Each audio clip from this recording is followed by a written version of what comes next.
estas últimas horas incrédulos, realmente sorprendidos a un debate sobre la continuidad de la democracia en Argentina. Yo no puedo creer que estemos hablando de esto, pero es un señor el responsable central de que estemos hablando de esto, y no es cualquier señor, es un expresidente. Eduardo Duhalde, anoche en Intratables, Eduardo Duhalde, sí, el expresidente Eduardo Duhalde, dijo esto que vas a escuchar ahora. No va a haber elecciones. No va a haber elecciones porque no se puede seguir así. Es una barbaridad. Para que haya elecciones, tiene que ser una elecciones consensuadas. Tenemos que borrar todas estas cosas que no sirven para nada, que van por el camino opuesto de los consensos y de los acuerdos. Pero usted está haciendo una metáfora, que no va a haber elecciones. Una convicción. ¿Pero cómo no va a haber elecciones, doctor? ¿Se cae el sistema? No se puede caer.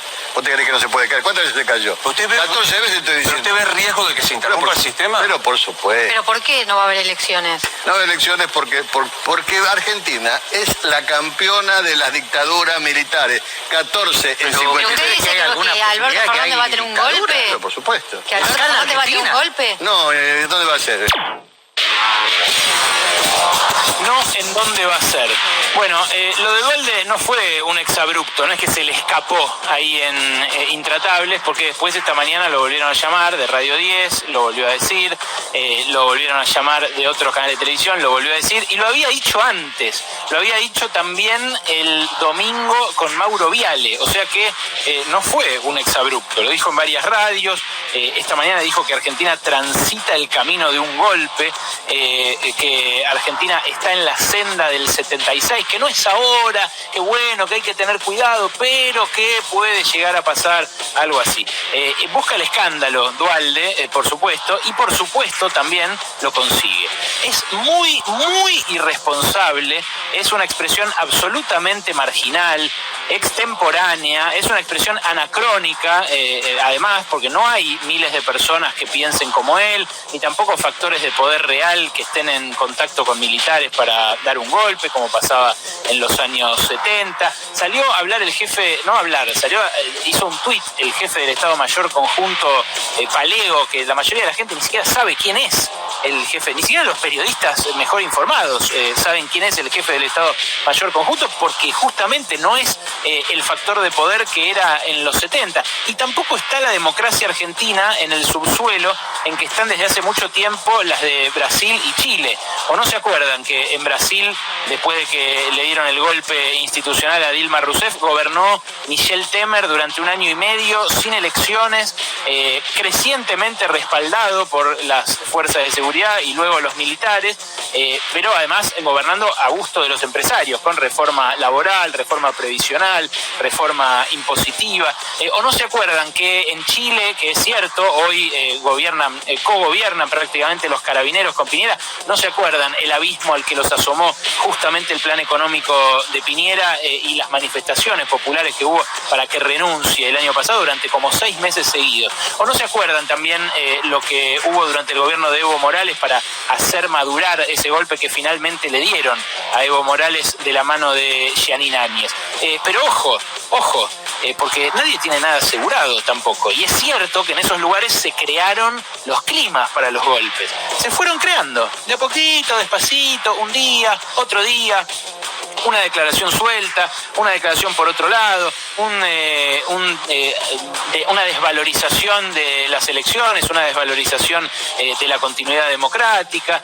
Y el contexto en el que se da esto acá no es casual. Ernesto Sanz también se preguntó la semana pasada cuándo explota esto. ¿O no se acuerdan del ex senador Sanz, que fue uno de los armadores de la Alianza Cambiemos y que después se fue a la casa, se fue a cuidar su chacra en Mendoza, no asumió ningún rol de responsabilidad, pero nos dejó a Macri como uno de los principales armadores de ese esquema? Y se preguntó la semana pasada cuándo explota esto. Así, después de haber desaparecido de la escena pública, volvió para preguntarse cuándo explota.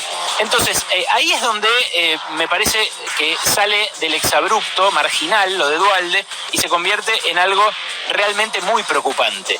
Porque el contexto en el que se da esto es un contexto además donde el gobierno de Alberto Fernández viene de recule en recule. Y no es que acaba de anunciar la reforma agraria, acaba de anunciar que frena un aumento de celulares y de internet, loco, en plena pandemia, cuando los celulares y la internet son más esenciales que nunca. La verdad que esto ocurra ahora, que Ernesto Sanz se pregunte cuándo explota esto, que Eduardo Duhalde se pregunte por el golpe de Estado, que se dé todo este clima de, pero ¿y si el gobierno se cae? ¿Y si los militares? ¿Y si qué sé yo? Que ocurra esto cuando empieza una confrontación con un grupo empresario, como es el grupo que con el que confrontó también el kirchnerismo en su momento, que es el grupo Clarín, el dueño de Internet, el dueño de la televisión por cable, el dueño de las comunicaciones por celular. No es casual. Y la verdad, ahí es donde surge preguntarse, ¿en serio van a agitar un golpe por un decreto que frena las subas de celulares? ¿Tanto les jode un decreto que de vuelta no es ni en pedo una medida audaz como la que uno podría esperar en una crisis como esta de un gobierno que intente resolver la crisis? No es un aumento salarial de emergencia para todo el mundo, no es un impuesto a las grandes fortunas, no es una suba de la alícuota del impuesto a la riqueza para repartirle comida a la gente que se está cagando de hambre. Es simplemente un freno al aumento de un servicio que se convirtió en súper esencial, que usamos todos y todas para trabajar todo el tiempo, que usan las señas para darle clase a los alumnos que pueden seguirlas, porque hay muchos que ni siquiera tienen cómo seguirlas. Un servicio que usan los médicos para atender a pacientes que no se quieren contagiar COVID, que usan los pacientes de COVID para despedirse de sus familias cuando se están muriendo. Es una cosa recontra esencial y que además el año pasado subió 90% de precio. Entonces, si ante un decreto que frena un aumento vamos a tener a expresidentes que en su momento se llevaron muy bien con Clarín, porque le entregaron leyes, le entregaron licencias, lo ayudaron a especificar sus deudas, lo ayudaron a tender puentes hacia gobiernos que le resultaron hostiles. Si a partir de un decreto como este vamos a tener a un monigote como Duhalde diciendo que pueden llegar a devolver los militares, me parece que el repudio tiene que ser muy enfático, muy dura la condena social. Y Duhalde, la verdad, ahí aparecen siempre la gente consustanciada con el Estado y las instituciones y el poder.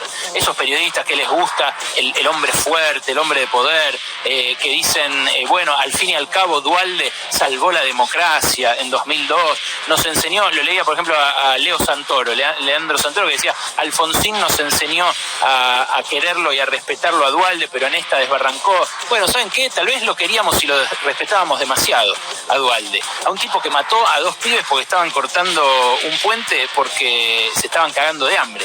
Ese es Duhalde. Eso es Duhalde. Duhalde es Costecchi Santillán. Duhalde es la policía bonaerense reprimiendo a los pibes. Piloto de tormentas, le dicen los fanáticos que le quedan a Duhalde, al ex bañero de Banfield. Bueno, hoy mostró su verdadera esencia. En estas declaraciones de ayer, del domingo, de hoy, lo que mostró Duhalde es que no es ningún piloto de tormentas, es simplemente un instrumento de los que realmente son poderosos. Hoy se mostró hasta qué punto hay que pegarle al chancho para que salte el dueño. Pasaron cosas.